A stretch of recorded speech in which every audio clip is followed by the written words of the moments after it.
The response that Cain gave here, though, is a cunning attempt to hide any culpability in the matter at all. He killed his brother and he wants to hide it. It is the response of a selfish, brutal, and hate-filled soul.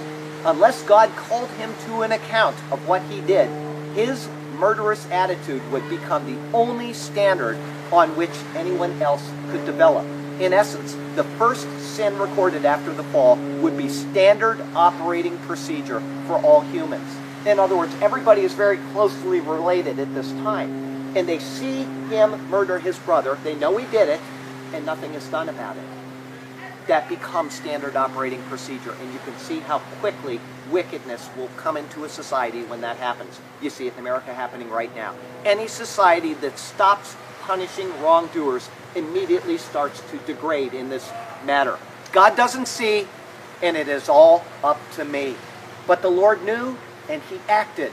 And the world was diverted, at least for a very short time, about 1650 years, from turning into absolute wickedness.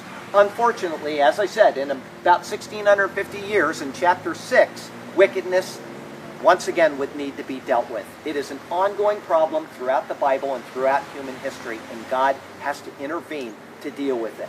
After his less than kind response to the Lord, Cain was told that the blood of Abel cried out from the ground.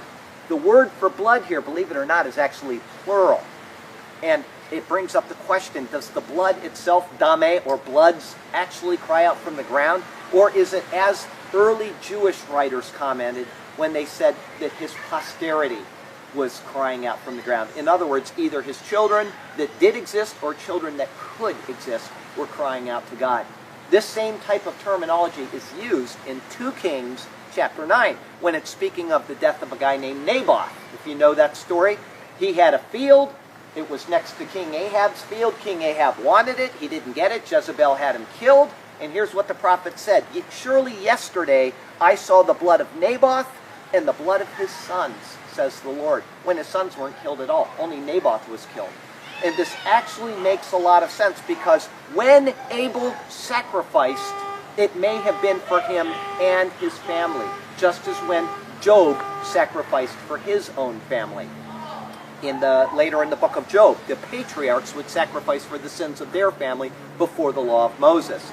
And this is even more validated in a few verses from now, we'll get to it, by what Cain said after the sentence is pronounced, a sentence which he had brought on his own self.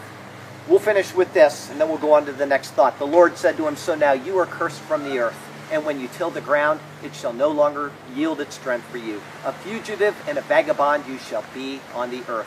This is the sentence of Cain for his actions, and his response shows how truly hard his heart is. Verse 4.